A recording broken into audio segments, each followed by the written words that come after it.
That smell's coming from our camper. That's my camper. Along these roads we roam, we find adventure through traveling, camping, boondocking, and exploring. Hello everybody, my name is Russ. I'm Kerry. And we are the Roads We Roam. We're a couple living in our little guy Max full time. We do this vlog 5 days a week, Monday through Friday, and then on Saturdays we post a video that we call our Faces and Places video. Basically, we take the camera with us all week long and you get to see what we're seeing through the lens of our camera and what we've really been talking about all week long. And then quite possibly my most favorite time is our YouTube live chances where we get the opportunity to speak with you guys live and interact. And that's on Friday evenings at 8 p.m. Eastern and Sundays at 1 p.m. Eastern. Definitely. Thank you for covering for my mistake there. You got distracted by watching all the boats go by. Definitely. So we are at Coleman Landing Campground. That's in Lake Wales, Florida. Yep. And we've got another really cool RV coming right by. So we are having a blast here. This is our last night here. We will be moving on. We went out today scoping around the area. We found another campground about 20 miles away.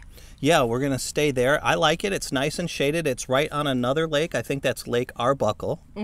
So that will be cool. We're only staying there one night. We probably shouldn't put that out. Then it'll get full and we won't have anywhere to stay tomorrow night. if once we get to that sort of viewership, maybe we'll have to think about it. But right now, I don't think there's too much of a worry. No, we wanted to roam the roads, which is what we did today. We got up this morning and we took the dogs up for a beautiful walk. Yep, another gorgeous morning walk. Every day we kind of take a different direction as we're walking around the campground. And then we got in the car, we went down to go check into those airboat tours. Yeah. We went to a place called Fish Camp, I think. Yes, Grape Hammock. Grape Hammock Fish Camp. Yes. And they do airboat rides there. Yeah. So Russ may be doing that. Maybe not. We have to see if he can get in on one of the tours tomorrow. Exactly. So we will check with that, and then our plan is to go out towards Lake Arbuckle and explore around that area so we can report on another campground that, you know what's amazing about it? 2 campgrounds in Florida in January for $20 a night. Yeah. And they're in really nice places. You can't beat that, especially here. I'm loving this campsite. Again, we're going to do a full review video on that coming up here soon. But this campground is just fantastic. Yeah, I'm in love with it, and I get to look at all the cows. And for those of you who have never seen a cow run before, they can move. Yeah. When that dinner bell goes off or that breakfast bell goes off in the morning, the little babies out here just started taking off, man. I was surprised at how quickly they could move. I know. I was like, I thought horses moved that fast. I didn't know cows moved that fast. It was funny because you knew when the dinner bell went off or whatever it is, because all of a sudden in the distance you start hearing that and then everybody just started hauling butt over there. So I was like, look at them all go. It's never a show without Russ making it some sort of sound effect. Have you noticed that? Yeah, it's in my nature. It is.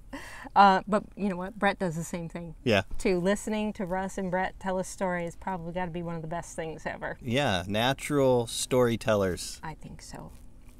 You know, I will say I'm getting this cooking in the kitchen down pat. Full-on breakfast this morning. That was a great breakfast. You know, typically we've been doing oatmeal because it's cheap and easy.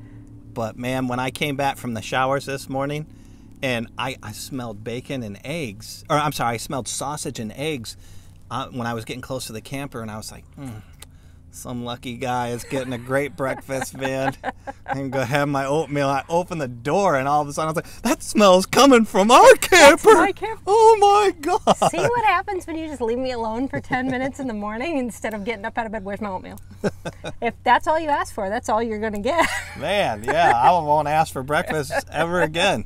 Give me a moment to wake up, and we're good to go. And I even gave you coffee. Yeah, I don't know what it was, but the coffee was extra good today. I know I kept verbalizing when I was drinking it. Coffee and food is always better when you don't make it yourself. That's true. Have you ever noticed that? I realized this morning I'm getting into that rhythm with the order. The trickiest thing in a very small kitchen, and a lot of RV kitchens are like this, because I don't think the Little Guy Max one is so unique compared to a lot of other small ones out there. The space is about the same. Yeah. It's just the order that you do things and how you're cleaning them up. And you so know you what? just have to think a little bit more. You know, we should have done this right off the bat. What is today? January 1st. Yeah. Happy New Year, everybody. Oh, yeah. Woo! You know why? We can't blame this one on coffee because you just told them we had coffee. Yeah, we did have coffee. But maybe it threw off our sleep schedule. Well, it threw off my sleep schedule anyway, because you know Mr. Big Talk over here. Last night in our vlog, he's talking, oh, we'll stay up for... You were out at 9 o'clock. Hey, well... We finally had a chance to kind of watch. It was New Year's somewhere. I made it.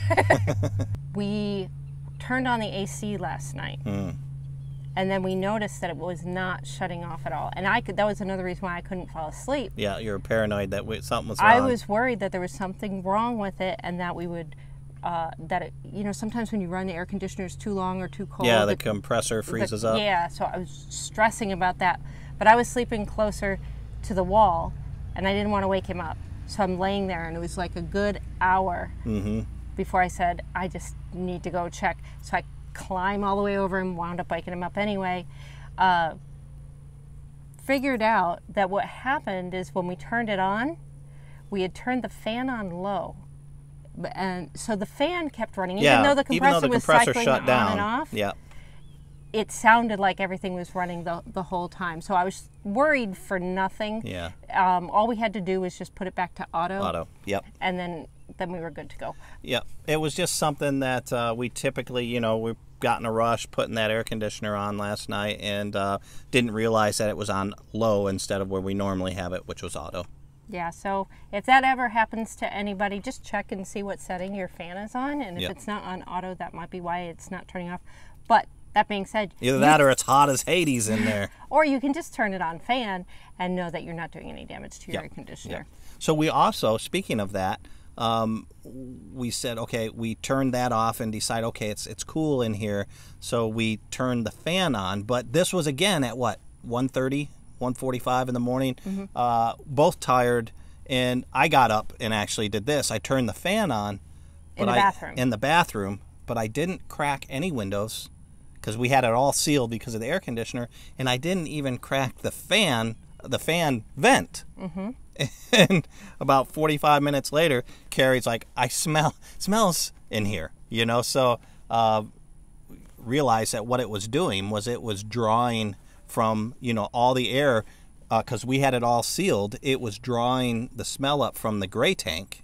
Yeah. And so not realizing, Googling at 1:45, 2 o'clock in the morning, and that's what I found out what that was. So I jumped up, double-checked, realized he didn't have the vent open. And so once I opened that up, then that smell went away. And we opened the vent, and we also opened some cross-air with the window. Yeah, and we'll be dumping our tanks probably tomorrow morning. When we leave, yep. Yeah, I mean, we're not full, but we have been sitting here, and it's very hot, humid weather, so obviously bacteria or something like that going in there. You figure there's different things that go in there. There's food particles, small food particles and such. So if you get that smell, because normally when you have that rotten egg smell, what's your first inclination? Propane. Exactly. So that's what I was really worried about. Yeah. But I knew it wasn't propane because propane's heavy, and our propane detector is low, so it would have immediately started going off. So I knew it wasn't propane. Oh, okay. Well, I didn't have that type of rational thought that early in the morning. But if you encounter any of those problems, there you go. That might be your explanation. Yeah, like I said, we make mistakes, and we report them. That's right. So we have been getting so many fantastic comments and questions and tips from people that we decided once a week we're going to just pull them all together rather than just, because we don't have a lot of time on our daily one each day to do some. Yeah. So we're just going to have one day a week where we can kind of share all these. So when you submit one, we'll probably wind up using it the next week. We'll probably respond to you before, depending on when you say, or when you leave the question. But if not, fear not, you're more than likely going to hear it on Q&A Tuesday. Yeah. And if you ever, we've had a few people ask us some questions that they just didn't want shared out there, just let us know that, and we will definitely keep that on the down low. Yep. All right, so the first one that I have is from Sherry Z via YouTube. She saw the Little Guy Max tour video that we put out, and she said, the only thing keeping me from going with the Little Guy Max over the Tab 400 are those plastic windows and that thin cover for the propane battery compartment. So, yeah. Sad smiley face. Yeah. And, you know, Sherry, I would have to agree with the... I'm not a fan of that propane, storage compartment. She's right. It's thin. It's kind of flimsy. We've actually looked at having a friend who does welding make us an enclosed metal one. The windows, I don't have a problem with them. No, I don't. I don't. I know you did at first. You were worried about them being plastic. They've held up well. They're not scratching or anything like that. Not leaking. Yeah, not leaking. So that, to me, is not a big issue. It might be to you, but I 100% agree with her. I do not like that propane cover up front. Well, I think the other thing with a lot of other RVs where you have the sliding windows, yeah, you have that ability to just kind of open it, and it's kind of lower profile. Yeah, where true. If we want to go somewhere and we want those windows open, it's obvious. It's obvious they're open. Yeah. So, but that being said, you get a lot more airflow. I will say that. I mean, where we have been this last week, especially that front end where you have the big front and the two sides, if I open all those up, I mean, yesterday we had these amazing breezes coming through, and it was like I was sitting outside while I was working at the dinette. Yeah. Yeah. And I just didn't have to deal with the ants or anything like that. Yep. So it was really nice. So you do get, I think, better airflow than what you would. Probably, yes. With them. Yep, I agree. Pros and cons either way. I can see your point, and I agree with that front compartment thing. As Russ said, we're looking into getting something custom made, unless somebody knows a place out there where we can buy an aftermarket one that's already set to fit that. Yeah. But otherwise, we were looking, I think we were going to do it with the diamond plate thing to match the Rough Rider. We were going to do a black diamond plate is what we were going to do. So, from YouTube, Bill T. Okay. This one I thought was kind of a cool one. The current era we are in reminds me of the early 70s. This was in response, we did the movie review yesterday from the movie RV. Yep. And RVing was hot, and it was just the in thing to do if you were going to camp. Even one of the big three automakers, GMC, came out with their 5 or 6 models of a 455 front-wheel drive Oldsmobile engine RV. They were quite ahead of their time in their design. All had a huge back window, which was awesome viewing when you were in bed. However, in one model, they put the bathroom in the back instead of the sleeping area. Only one model they made I didn't care for. I think they produced them from 73 to 78, which is about the time that the RV and the RV sales market was going gangbangers there. Might just be the beginning right now. Anyway, it's exciting to see all the models they keep coming out with. And, you know, we were seriously considering one of those 1970s GMCs. Yeah. I love them. Yeah, Very classic. We went and looked at one that needed to be fixed. That thing just needed to be put to bed. Well, yeah, that thing had been so customized by the individual.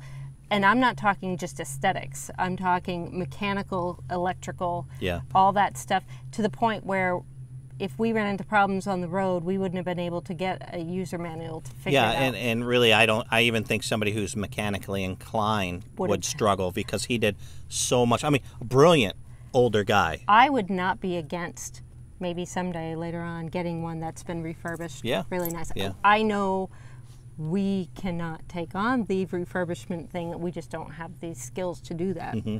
But I have seen some amazing ones that have been redone. Yeah, well, yeah, there's some beautiful ones out there. Beautiful. That is still one of my favorite retro ones. So good call on that, Bill. And he said, been a while since he watched that movie, so he'll see if he can find it on Netflix. Happy New Year. Well, Happy New Year, Bill, and thank you for making me Happy think New of Year, that again. Bill. All right, so from YouTube, we've got Tom and Kim, and they said, hey guys, question for you regarding moochdocking.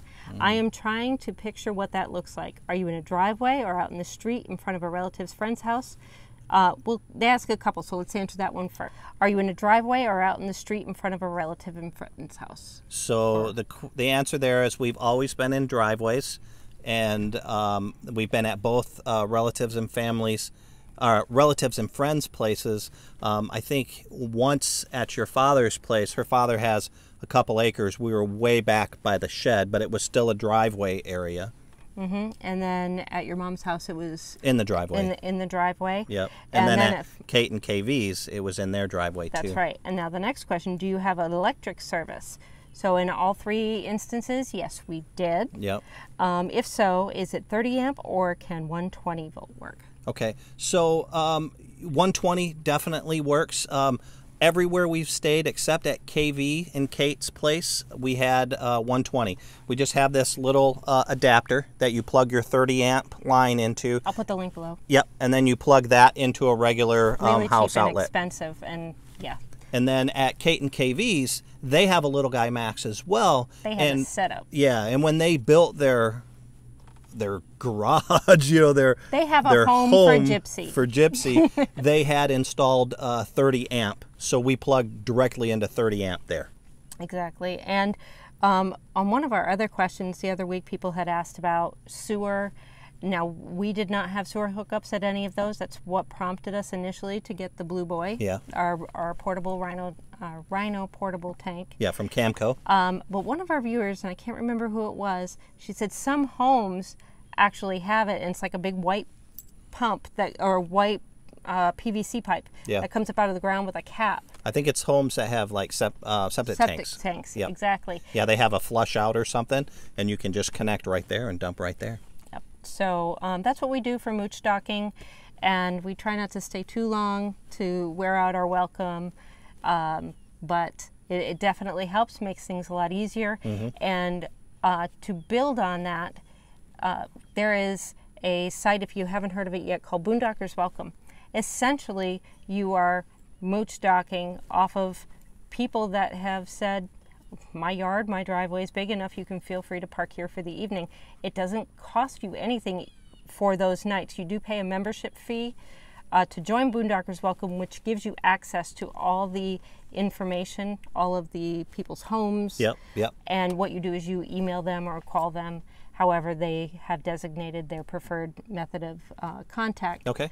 And we have an affiliate link for that I'll also include below. Yep. So if you don't have friends and relatives all across the country, you can still do that same thing through the Boondockers Welcome, and then you'll have new friends. There you go. There you go.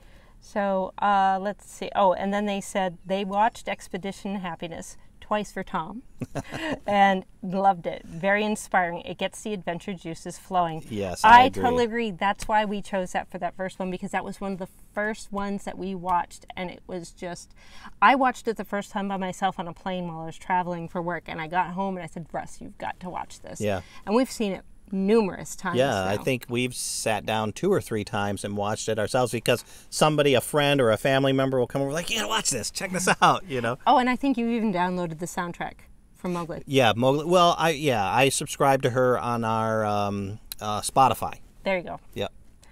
Okay, so on YouTube, another one from Liz DC1. FYI, I signed up for Harvest Host because of you last week. You won't regret it. Yes. Good job. She said, but I thought about it for a while beforehand, and she had delayed because she was worried that they were all out west. And what prompted her to do it is because she saw that we were here in Florida, the East Coast, and it got her to look at it and see how many places are available. So. I think there are a lot more out west, but there are still a lot in all over. You can still find them all over the place, but they're more out west. Yes, and I think that's just as it gains more traction, more and more businesses. Yeah. And it's the smaller businesses which they're really targeting, and that way they help get some business driven toward them. And I commented on one of my responses to someone online before that there is a sense of pride and ownership when you go to these small businesses that you just don't see in a Walmart parking lot. Yeah. And you feel welcome, and you get to learn things. You get to see different things. Because some of these places are small mom and pop type businesses or small farms, you can actually, when you call them in advance, you can ask them, do you need any help? Can I volunteer so I can learn more about what you do? And a lot of times they say, yeah, come join on in, you know, so yeah. you can build on that experience instead of paying $100 and something for a park pass to somewhere. Yeah. So something to think about. Definitely. All right. On Facebook, Tamara English Everett said, wanted to know about the RV step. We had talked about this RV step that we saw in a magazine. It was back in vlog 23 that we talked about it. Yep. And so I figured if she asked it, other people might want to know. Lance Camper came out with this thing called the ultraGLOWstep, but you can put it in any other RV. So it's not just specific to their truck campers. Mm-hmm. And what's really cool about it, we've noticed it too in certain elevations when we're parking the little guy Max. It's a big step to get up to the one step up. Yeah. And other times it's nice, but especially if you have that Rough Rider package where you've got that, you have little legs like me, it's a big step. Yep. Well, they have this thing where you can replace this step with this other one that kind of telescopes down, and it's got these levelers. So it's got 7 inches of precision elevation adjustment. So let's say it's a little crooked, that can help level that out for you to make your steps straight. Landing gear, that just sounds techy. I think the biggest thing about that thing is that it's got 10 hours of glow in the dark. Yeah, so self-illuminating steps. They glow in the dark for up to 10 hours after just 5 minutes of being out in this. So this was an interesting one. On Instagram, PJ Nabozny. Okay. Yeah. This was one that we found a little too late. She saw us when we were in Savannah. I guess they pulled up right next to us. Across from us. Or across from us at the campground. Yep. And tried to reach out via Instagram. Yeah, and the way Instagram is set up, you can get people that you're friends with already and following. Their instant messages will come right through and you can see them. However, there are ones that people that are not following you, they kind of have to request to have the conversation with you, and that's what she had done. And it's in a different area. It's not up front with the other messages, so I missed it. And I just kind of stumbled onto it. And she had asked, go ahead, read it. Go ahead. Well, she basically had said that she didn't want to, she felt a little hesitant to just come up and knock on our door. Yeah, she couldn't get the nerve up to come knock on our door. And I was saddened that I hadn't seen that until just now.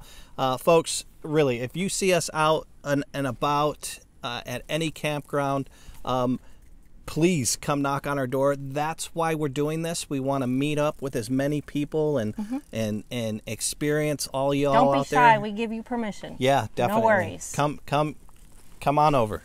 So our friends Laura and Priscilla, we met them at our first Harvest Toast location, the Far Reach Ranch. They bought some of the blueberry salsa also. They finally got a chance to try it. They had it with some avocado and some chips, and they said it was a bit different, but in a really good way. Very cool. So we loved it too. I really, really loved it. And then we have Scenic Driveways. They responded with you having that issue with the lug nuts. The weight distribution hitch? Yeah. Okay. The weight distribution hitch. So they recommended that we use nylock nuts. They have like this little rubbery thing that'll stop them from jostling, I guess. Never heard of those. I'm going to have to check that out. Yep, we will definitely try that. Thank you for the tip for that. And anybody else having that issue? Everybody, that's good information. And then final suggestion from Sherry Standifer via YouTube. And I think this was just some of the things that we were forgetting when we were talking about our newbie mistakes. Gotcha. And she said, when setting up or breaking down your campsite, switch roles in who does certain tasks once in a while. This will help keep each person aware of tasks needing to be done. There may be a time when one of you has to do both, such as one of you not feeling well. Yeah, no, that's great information, and we have talked about doing that. We just haven't practiced it. We just haven't. Yeah, it's definitely something that should happen because she's right. I could be ill one day, you could be ill, or one of us has to be somewhere, and the other one's stuck doing everything. So yeah, great tip. Great reminder for us. I mean, practice what we preach. That's what we should be doing. Yep. All right, everybody, thank you so much for your tips, your questions, your comments. We love getting them. We are actually making one show a week around them now, and we may go into more topics, shows with your questions. So please keep them coming. Kerry, why don't you tell them how they can get a hold of us? please feel free to reach out to us at our site at theroadsweroam.com. We're also on Facebook, Pinterest, Instagram, and Twitter. And we also download all the audio from our weekly vlogs onto podcasts, and you can find those on iTunes and Spreaker. So that's all we have for today. We look forward to talking to you tomorrow. Happy New Year's. Thank you, everybody. Happy New Year. Bye.